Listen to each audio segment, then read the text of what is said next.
Alléluia. Aujourd'hui, je veux parler avec vous d'un autre sujet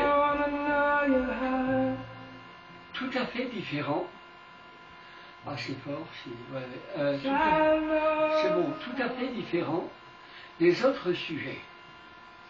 Je veux parler d'une gloire dans laquelle nous ne sommes pas encore pour l'instant, mais il s'agit de la gloire sainte. Alléluia. Nous sommes dans un niveau de gloire, et la Bible dit que nous devons monter de gloire en gloire. Je poursuis. Il est dit dans Exode 40, versets 35, 34 et 35, il dit ceci. Alors la nuée couvrit la tente d'assignation, et la gloire de l'Éternel remplit le tabernacle. C'est dans l'Exode, hein? Moïse ne pouvait pas entrer dans la tente d'assignation parce que la nuée restait dessus et la gloire de l'Éternel remplissait le tabernacle. Posez-vous la question. Pourquoi Moïse ne pouvait pas rentrer? Parce que la Bible parle de la gloire comme ayant un poids. Cette nuée qui revêtit la gloire même a un poids. Et ce poids faisait pression sur Moïse. Ce qui fait qu'il ne pouvait simplement pas tenir debout. Amen. Il tombait par terre. Donc, il a préféré rester en dehors du sanctuaire. Pour quelle raison? Dieu prouve quoi par là? Qu'il pouvait lui-même faire le service qu'il demandait aux hommes de faire. Amen. Mais c'est la preuve aussi que dans une certaine gloire, on ne peut pas tenir debout. Parce que sa pression est très forte. C'est la gloire sainte. Bon. Il est dit parce que la nuit restait dessus. Voilà. Donc la nuit faisait pression. Dans 2 Chroniques, chapitre 5, versets 11 à 14, il est dit, la maison de l'Éternel fut remplie d'une nuée, les sacrificateurs ne purent y rester pour faire le service à cause de la nuée. Ici, il s'agit du temps de Salomon. Mais c'est la même chose. Ils ne purent y rester à cause de la nuée. Amen. Pour faire le service à cause de la nuée. Car la gloire de l'Éternel remplissait le sanctuaire.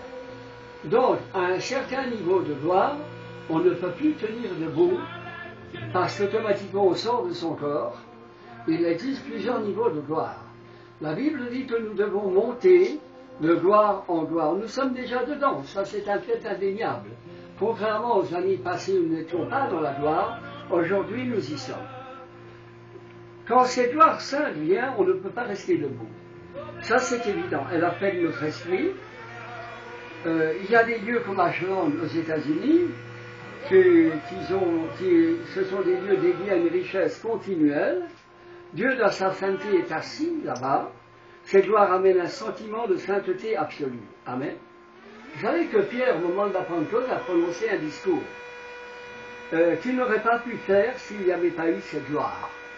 Mais un bruit a éclaté dans la ville, la gloire a éclaté au-dessus de Jérusalem. La gloire palpable, celle qu'on peut toucher. Acte 4, il est clair que les apôtres voulaient monter plus, et ils ont plusieurs fois été remplis de l'esprit, ce que oublie de dire certains mouvements évangéliques. On n'est pas rempli une fois et puis c'est fini. On doit être rempli continuellement, ce qui suppose une louange et une adoration continuelle. Il nous faut entrer absolument dans une nouvelle gloire. Une présence des lieux célestes évidente, tous les jours. Il faut une métamorphose. La métamorphose, c'est-à-dire un changement continuel, tous les jours.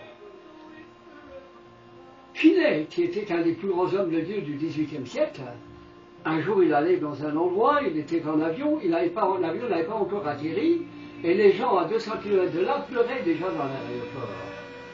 Qu'est-ce que c'est ça? C'est la gloire qui allait au-devant de lui, amen, le fleuve de gloire. Cette dimension de gloire, aujourd'hui, n'est plus là. Alors il faut qu'on retrouve cette gloire. Comment? À 200 ou 300 km, Déjà, les gens dans l'aéroport pleuraient, se repentaient, sentaient la gloire. Le fleuve allait devant Finet, le fleuve allait devant l'avion et touchait les gens qui étaient dans l'aéroport. Alléluia. Alléluia. Dieu a mis sa gloire en nous. Nous sommes attachés au Seigneur tous les jours de notre vie. Je dois expérimenter tous les jours une nouvelle gloire. Josué Amil, qui est un homme de Dieu les plus puissants à l'heure actuelle dans le monde, déclare qu'il était en train de louer et d'adorer et qu'un ange a frappé à sa porte, il est parti lui ouvrir. Comment une chose comme ça est possible? Parce qu'il est rentré dans le niveau de gloire où les anges sont. Amen. Il y a par exemple un premier niveau, vous avez le parler en langue, vous avez la prophétie, et puis vous montez l'esprit de connaissance, c'est un deuxième niveau, et vous montez de niveau en niveau dans la gloire jusqu'au niveau des anges.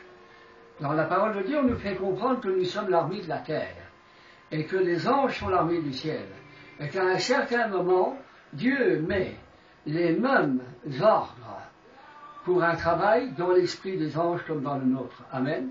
Les mêmes indications et les mêmes révélations sont exposées. Cela ne suffit pas, je le répète, de sentir une forte gloire. Cela ne suffit pas de sentir. Il faut qu'on aille il faut louer jusqu'à qu'on voit la face du Seigneur. Et à un certain moment, Josué est monté au ciel et il a reçu un transfert d'une connaissance de 2000 versets en quelques minutes. Comment cela est possible? Parce que dans la gloire, le temps n'existe pas. Donc, il est clair qu'en quelques minutes, il a reçu un transfert de 2000 versets qu'il peut aujourd'hui donner à qui que ce soit. Il peut les donner selon la nécessité. La gloire s'accumule pendant qu'on chante. Le processus de la gloire fait aller jusqu'à l'embouchure. C'est comme un fleuve. Ézéchiel, Dieu lui a dit, va. Il est allé, il s'est laissé conduire, il devait aller jusqu'à l'embouchure du fleuve, là où on ne peut plus contrôler son bateau, mais on est renversé là où la gloire éclate. Amen. La gloire sainte, c'est un niveau de gloire plus élevé que celui que nous connaissons. Alléluia. Je dirais donc maintenant autre chose. Par exemple, si Dieu met dans notre esprit un mot tel que inversion du temps, qu'est-ce que ça veut dire? Ça veut dire que Dieu peut me ramener en arrière. Supposez que vous avez devant vous quelqu'un qui a une maladie grave. Dieu peut ramener cette personne au temps où elle n'avait pas cette maladie, que ce soit la tuberculose ou autre chose. Dieu peut la ramener. Si vous entendez le mot inversion, dites-le. Sur une personne, dites-le. Et il y aura une inversion de sa situation. Dieu va la ramener dans la situation d'avant qu'elle était malade. Alléluia. Nous sommes dans la gloire. Tu es dans la gloire. Il faut demeurer dans cette gloire. Les anges vivent dans la gloire. Nous y sommes aussi. Mais il faut louer jusqu'à que nous montions dans le niveau des anges et qu'on les voit. Il faut donc monter de gloire en gloire. D'un niveau de gloire à un niveau de gloire plus élevé, Paul dit, de gloire en gloire. Amen. Et cela n'a pas de fin. Et qu'est-ce qui se passe alors? Qu'est-ce qui se passe? Nous entrons dans la zone du trône. La zone du trône, ça veut dire quoi? La zone de rayonnement de la gloire. Amen.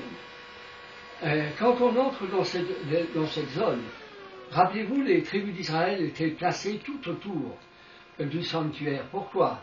Parce qu'ils devaient rester dans la zone où la gloire travaillait. Alors la zone où la gloire travaille, dès qu'on entre dans cette zone, on est conduit vers le trône. Le trône est un feu, et Dieu est dans le feu. Donc il est évident qu'il y a une préparation qui se fait sur nous et en nous pour pouvoir aller jusqu'au trône. Mais déjà nous nous sommes approchés de la montagne sainte, approchés vraiment du sanctuaire de Dieu, parce que la Bible dit, amen, que les lieux célestes deviennent visibles, amen.